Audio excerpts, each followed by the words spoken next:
வணக்கம். என் பேர் ஜமுனா. திருவள்ளூர் மாவட்டத்தில் பொன்னேரின்ற ஊரில் காவலராக இருக்கேன்.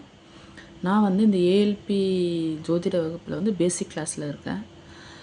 இந்த பேசிக் கிளாஸில் நான் என்னென்ன கற்றுக்கிட்டேன், இதால் நான் என்ன பயனடைஞ்சேன், இதில் உள்ளே வரலன்னா நான் என்னென்ன பண்ணியிருப்பேன் அப்படின்றத என்னால் உணர முடியுது.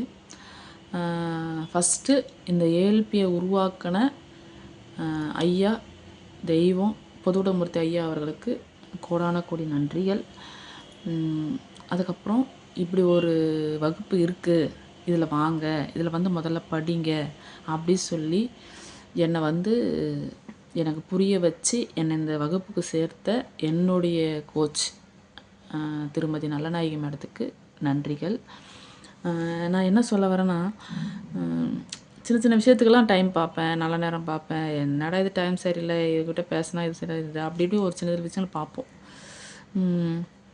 சின்னதாக தப்பு நடந்தால் கூட நம்ம தலையெழுத்து இப்படி தான் இருப்போம் அப்படின்னு நம்ம நினைப்போம். பட் அப்படிலாம் கிடையாது. நீ தான் உன்னுடைய சூழலை உருவாக்கிற, நீ தான் உன்னுடைய நிலைமையை மாற்றிக்கிற, நீ தான் உன்னுடைய தவறுகளை செய்கிறன்ற மாதிரியும் அந்தந்த காலகட்டத்துக்கு எப்படி இருக்கணும், ஒரு மனுஷனாக இருந்தால் இந்த காலத்து இப்படி தான் இருக்கணும், இது நடந்தால் இதுதான் நீ பண்ணணும், இப்படி தான் செய்யணும் அப்படின்ற மாதிரி மிக துல்லியமாக ரொம்ப அழகாக எளிமையான முறையில் ஒரு ஜோதிடத்தை உருவாக்கி அதை என்னால் ஒன்றுமே பண்ண முடியாது சொல்கிறவங்கள கூட உருவாக்குறதுக்காக ஒரு எளிமையான முறையில் உருவாக்கியிருக்காரு நம்ம ஐயா. தெய்வம், குரு. அவர் சொல்கிறதுக்கு வார்த்தைகளே இல்லை. அப்படி ஒரு என்னை பொறுத்த வரைக்கும் என்னுடைய தெய்வம்னு நான் சொல்லுவேன். அப்படி ஒருத்தரை எனக்கு கண்ணால் பார்த்து அவர்கிட்ட நாங்கள் பேசும்போது அவ்வளோ ஒரு எல்லாமே ஒரு எனர்ஜியான வார்த்தைகள், எதுவுமே ஒரு தோல்விக்கான இதுவாக பேசலை. இப்படி தான் இருப்போமா அப்படின்ற மாதிரி ஒரு சில விஷயங்கள் அவர் சொல்கிறாரு. அந்த கிளாஸில் நான் சேர ஆரம்பித்ததுக்கப்புறம் யாரையுமே திட்டுறதோ அல்லது தேவையில்லாத ஒரு தவறான வார்த்தைகளை யூஸ் பண்ணவே கூடாதுன்ற மாதிரி நான் புரிஞ்சுக்கிட்டேன். நம்மளோட கர்மா தான். நம்ம சில விஷயங்கள் சொல்லுவோம், எது செஞ்சாலும் தலையெழுத்து, நீ பண்ண கர்மா உன்னை தான் சேரும் அப்படின்றாங்கல்ல.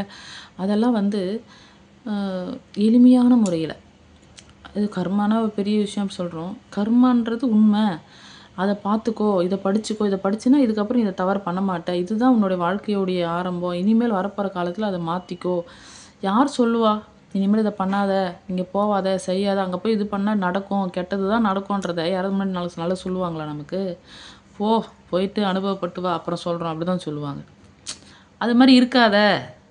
உன்னுடைய ஜாதகத்தை நீயே பாரு, உன்னோட நேரத்தை நீயே பார்த்துக்கோ, நீ அவங்ககிட்ட போகிற என்ன பண்ண போகிற பார்த்துக்கோ. நீ ஒரு பெரிய விஷயத்தில் காலை வச்சு செய்ய போகிறேன்னா அதில் உனக்கு நல்லது வருமா கெட்டது வருமானதை நீயே பார்த்துக்கோ, நீயே அதில் உணர்ந்துக்கோ, நீயே புரிஞ்சுக்கிட்டீங்கன்னா நீ அதில் ஏன் தோக்க போகிற அப்படின்றத மாதிரி ஒரு ஜாதகத்தை எளிமையான முறையில் வடிவமைச்சு அழகாக கொடுத்துருக்காரு நம்மளுடைய ஐயா, பொதுவுடைமூர்த்தி ஐயா. அவங்க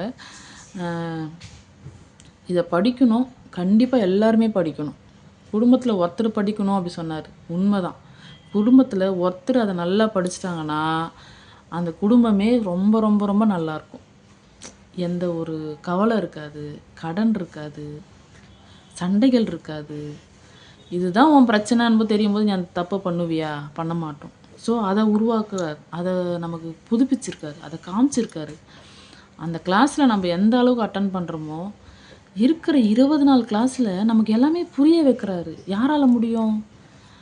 ஒரு சப்ஜெக்டை படித்து இருக்கிற எல்லா சப்ஜெக்டையும் படித்து அதில் பாஸ் ஆகி வர்றதுக்கே நமக்கு 1.5 வருஷம் 1 வருஷம் தேவைப்படுது. வாழ்க்கையோட அனைத்து நுணுக்கங்களையும் ஒரு 20 கிளாஸ் 15 நாள் கிளாஸ்லேயே முடித்து அழகாக புரிய வைக்கிறாருன்னா அந்த திறமை கடவுள் அவர் கொடுத்துருக்காரு. அவரை நான் கடவுளாக பார்க்குறேன். கடவுள் நமக்கு ஒரு நல்லது சொல்கிறார். பண்ணாத, இதை செய்யாத, இப்படி பண்ணினா இப்படி தான் போயிடுவேன், இதை பண்ணு, யோசிச்சு பண்ணு, நல்லா இருப்பேன் அப்படின்ற மாதிரி சின்ன சின்ன விஷயங்களை அவர் மூலியமாக நிறைய பேர் நமக்கு சொல்லி கொடுக்கும்போது அந்த குருமார்கள் அனைவருமே நமக்கு தெய்வங்கள் தான். ஒவ்வொரு குருமார்களும் நமக்கு எடுக்கிற ஒவ்வொரு கிளாஸ் இருக்க குருமார்களையும் நீங்கள் ஒரு 5 கிளாஸ் 4 கிளாஸ்ல நமக்கு அப்படியே தோணும், என்னடா பேசுனது. ஆனால் பேச பேச பேச தான் இதில் இவ்வளோ விஷயங்கள் இருக்கா, ஓகே இதை நம்ம இதை பார்க்கணும், இதை செய்யணும் அப்படின்ற மாதிரி நிறைய விஷயங்கள் எடுக்கிறாங்க. இருக்கிற அந்த 20 டேஸ், அந்த 20 நாட்களில் நமக்கு அவ்வளோ ஒரு நல்லது மட்டுமே சொல்லக்கூடிய ஒரு கிளாஸாக நான் அந்த ஏஎல்பி ஜோதிட வகுப்பை நான் பார்த்தேன். இதனால் வந்து நான் சில விஷயங்களை மாற்றிக்கிட்டேன். ஏற்படுகின்ற கேள்விகளுக்கான புரிதல்களை வந்து நான் புரிஞ்சுக்கிட்டேன். என்னுடைய வாழ்க்கையில் எனக்கு ஏற்படுகின்ற சில ஏமாற்றங்களுக்கு முதல் காரணம் நான் தான். அதை எப்படி மாற்றிக்கணும் அப்படின்றத வந்து அழகான முறையில் மிகவும் எளிமையாக சொல்லி கொடுத்தாங்க என்னுடைய பொதுவுடைமூர்த்தி ஐயாவுடைய குருமார்கள். அவங்க மட்டும் இல்லைன்னா இந்த கிளாஸ் நான் அட்டன் பண்ணலன்னா நான் இப்படி உங்ககிட்ட பேச முடியாது. மிகவும் மிகவும் மிக மிகவும் ரொம்ப நல்ல கிளாஸு. இந்த கிளாஸுக்கு எனக்கு வாய்ப்பளித்த பொதுவுடைமூர்த்தி ஐயா அவர்களுக்கு ரொம்ப நன்றி. இந்த கிளாஸ் இருக்குது, இதில் போய் சேரு, இதை போய் படின்னு சொன்ன எந்த அர்த்தத்தில் என்னுடைய கோச் எனக்கு சொன்னாங்கன்னு எனக்கு தெரியாது. ஆனால் அவங்க மட்டும் இப்போ இதை சொல்லலைன்னா நான் இன்னும் அதே தவறை தான் பண்ணிக்கிட்டு இருப்பேன். ஓகே, இது வேண்டாம், இது இப்படி பண்ணால் இப்படி நடக்கும்ன்றதை வந்து பண்ணாத, இப்போ உன் காலகட்டத்தில் இப்படி இருக்குன்றதை வந்து அழகாக புரிய வைக்கிறதுக்காகவே இதில் படிக்க வச்ச என்னுடைய கோச் திருமதி நல்லநாயகி மேடத்துக்கும் நன்றி. எல்லோரும் படிங்க, வாய்ப்பு கிடைக்கும்போது பயன்படுத்திக்கணும். அந்த வாய்ப்பு எனக்கு கிடச்சிது, நான் பயன்படுத்திக்கிட்டேன். அதே மாதிரி எல்லோரும் பயன்படுத்திக்கங்க. எல்லாருக்கும் வணக்கம்.